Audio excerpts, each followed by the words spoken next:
Share your personal experience with witchcraft, voodoo, or the occult, the unseen and unexplained. It was Christmas Eve, 2013, and my family was having a sleepover at my uncle's house. We were all wide awake, laughing and sharing stories, when my mom called me into her room. There, with her sister and my aunt, we were chatting when suddenly, my uncle's wife sat up straight, eyes wide open, staring blankly ahead. We tried to talk to her, but she didn't respond. It was eerie. She didn't blink, just sat there frozen. Then, out of nowhere, she started shouting incomprehensible words, her body completely still. My mom quickly sent me to get my uncles. I rushed to the other room, but we could all hear them praying over her, their voices rising in urgency. Her screams pierced the air, a haunting sound that felt like it lasted forever. After about 20 minutes, it finally quieted down. Everyone who witnessed it believes she was possessed. I'm not particularly religious, but that night left me questioning everything. It was terrifying and surreal, a moment I'll never forget. About 30 years ago, I found myself locked out at my in-laws' secluded country home, surrounded by 11 wooded acres. My partner worked the midnight shift, and I was used to the dark, but this place always felt off. That night, I settled into the car, only to be jolted awake around 3 a.m. My heart raced as I heard dragging noises on the gravel and light tapping on the windows. I convinced myself it was just an animal, but every time I turned on the headlights, the noises stopped. When morning came, I rushed to pick up my partner, still shaken. As we approached the car, I froze. Muddy handprints covered it, some with duckweed stuck on. My partner turned pale when I shared my experience. He revealed that as a child, he had a similar encounter while camping there, with something leaving those same muddy prints. We decided to leave immediately and found a new place to stay. Years later, our daughter, at just 5, began crying at the mention of her grandma's house, terrified of the monster in the swamp after a night spent camping on the deck. Some stories just linger, don't they? In the early 1980s, I found myself in a remote village in Indonesia, immersed in a world rich with tribal beliefs.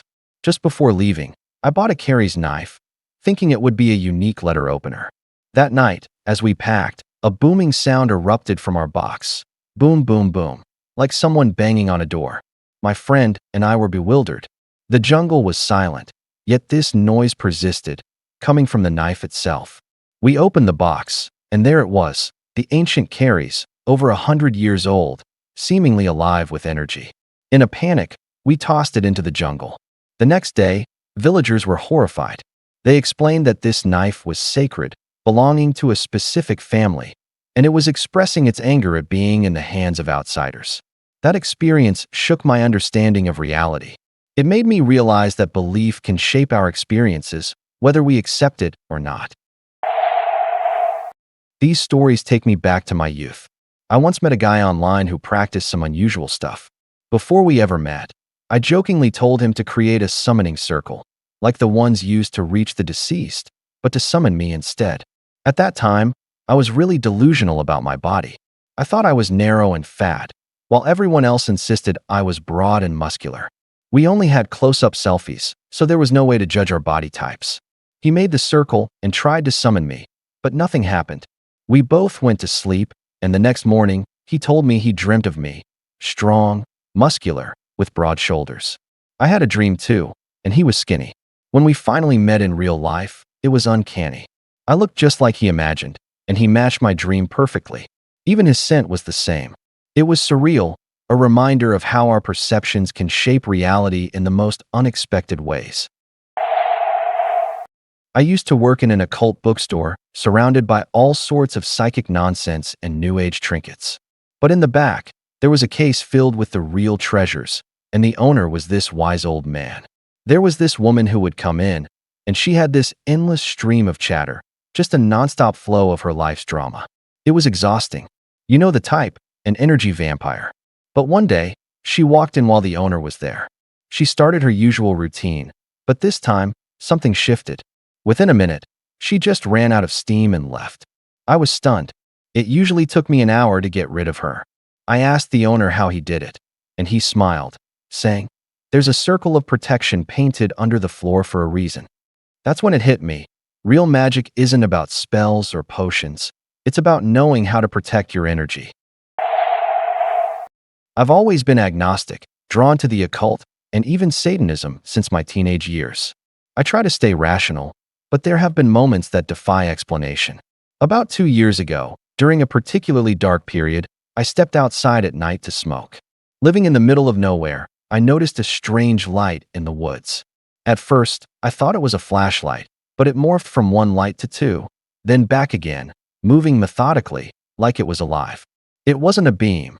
It felt like light was being sucked into a ball, hovering and pulsating.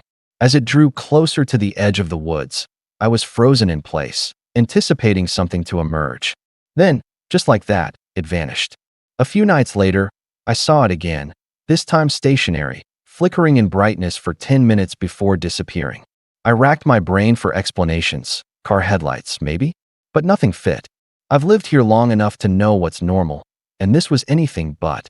It was both terrifying and captivating, leaving me questioning if it was paranormal or just my mind playing tricks. My interest in the occult deepened, yet I remain a skeptic, fascinated by the unknown. Diving into the world of witchcraft blurs the lines between strange and normal. When I do energy readings, I tap into a person's essence, and the visions that emerge are astonishing. I've seen a naked woman crowned by shadowy hands, serpents at her feet like guardians.